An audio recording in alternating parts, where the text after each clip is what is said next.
Warning, spoilers ahead. Prison Realm is one of the only things in JJK powerful enough to stop Satoru Gojo in his tracks, and that fact alone is enough to raise questions. Kenjaku utilizes the powerful Prison Realm to seal away Satoru Gojo, proving that even the strongest sorcerer has vulnerabilities and can be overpowered. The Prison Realm is a special-grade cursed object created from the remains of a Buddhist monk. It has the ability to imprison its victim, cutting them off from the outside world completely. Gojo eventually escapes Prison Realm with the help of Angel's ability, Jacob's Ladder, which nullifies curse techniques. After being freed, Gojo remains powerful and seeks revenge on the curse who took his friend's body. Satoru Gojo is the most powerful sorcerer in the modern era, but the past few weeks have shown manga and anime fans that Jujutsu Kaisen's strongest character isn't exactly invincible. In the anime's latest arc, the Shibuya incident, Kenjaku proves how vulnerable Gojo really is when he seals him away using the strange power of the Prison Realm. Kenjaku is an incredibly knowledgeable curse user who knows the ins and outs of Jujutsu sorcery as well as anyone, but he also knows his limits. Instead of fighting Gojo head-on, Kenjaku utilizes Prison Realm, a mysterious cursed object that is strong enough to force Gojo himself to yield to its overwhelming power.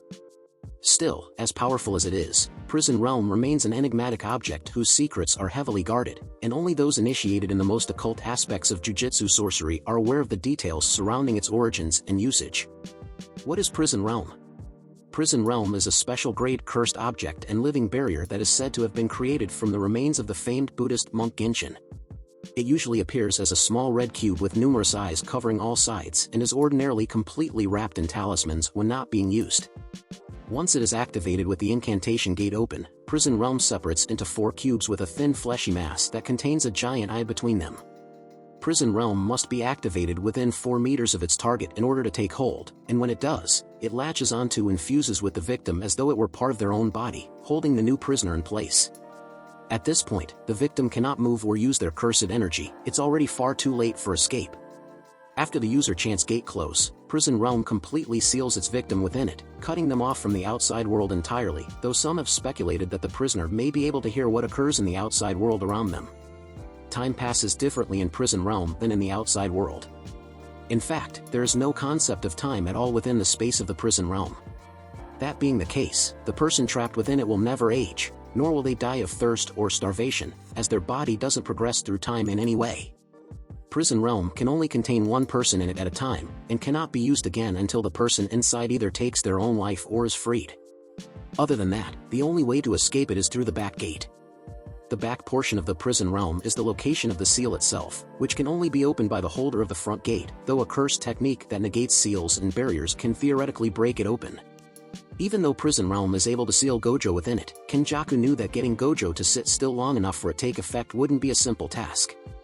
Therefore, Kenjaku developed a complex, multi-faced plan in order to finally seal away the world's strongest Jujutsu sorcerer once and for all. Kenjaku's plan to seal Gojo consisted of luring him into a small space filled with civilians in order to prevent him from fighting the disaster curses individually.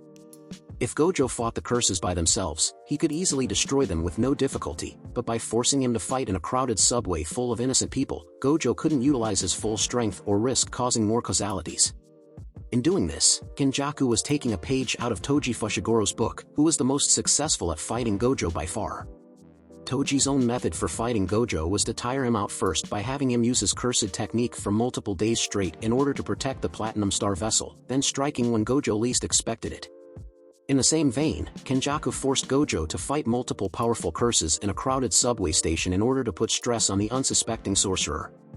All Prison Realm requires is a split second after the user chants gate open in order to take hold of its victim, but for someone like Gojo, a split second is still too slow. That's why Kenjaku needed to tire out and distract Gojo for what would amount to an entire minute in Gojo's mind in order to get that brief instant he needed to seal Gojo away. Aside from forcing Gojo to use his curse technique to minimize casualties in the subway, the other way Kenjaku was able to distract Gojo was through psychological means. By taking control of Suguru Geto's body and revealing himself to Gojo at the pivotal moment, Kenjaku was able to throw Gojo off just enough to buy time for Prison Realm to take hold. Because Gojo had killed Geto himself years prior, seeing his old friend's face again was such a shock that Gojo was unable to figure out exactly what was happening. By the time Gojo realized that it was an imposter who had taken hold of Geto's corpse, it was already far too late as Prison Realm was bound to his flesh and had sealed away his cursed energy. It took some time, but Gojo did eventually escape Prison Realm.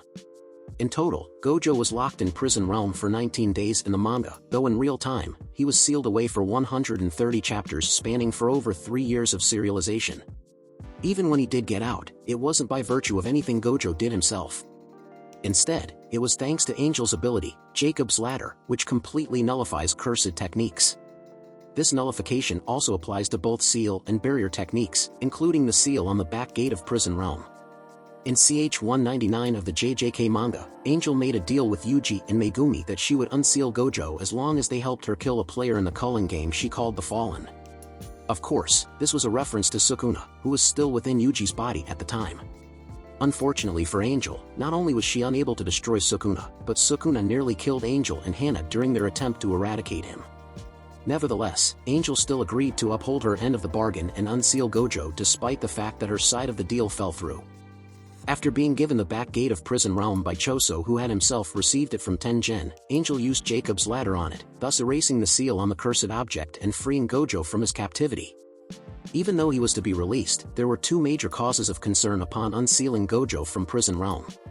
The first issue was the lack of time passing in Prison Realm because it was uncertain how Gojo's mental state would be affected by it. No one knew how Gojo might have experienced that lack of time. It could have felt like a brief moment, or like an eternity. This is an issue because Gojo is the strongest sorcerer in the world, so his losing control and turning his power against everyone after being unsealed would have spelled serious trouble. Fortunately, upon being released, Gojo claimed that his time in Prison Realm felt like when work is insanely busy and passed by in a flash. However, he also stated that it felt so draining that he would never want to go through it again. The second problem with unsealing Gojo was where he would come out after being released. Unbeknownst to everyone but Kenjaku and Tengen, despite the fact that the seal was broken in the back gate, Gojo would still emerge from the front part of Prison Realm. Because Kenjaku gained knowledge of the back of Prison Realm after he merged with Tengen, Kenjaku cleverly placed Prison Realm at the bottom of an 8,000-meter deep chasm in the Japan Trench known as the Subduction Zone. He did this with the hope that, if Gojo were ever somehow unsealed, he would be crushed by the immense pressure that occurs that far below sea level. Of course, being as powerful as he is, no amount of pressure was enough to crush Gojo. Not only did the world's strongest jujitsu sorcerer survive, but he emerged as powerful as ever, and thirsty for revenge on the curse who stole his best friend's body.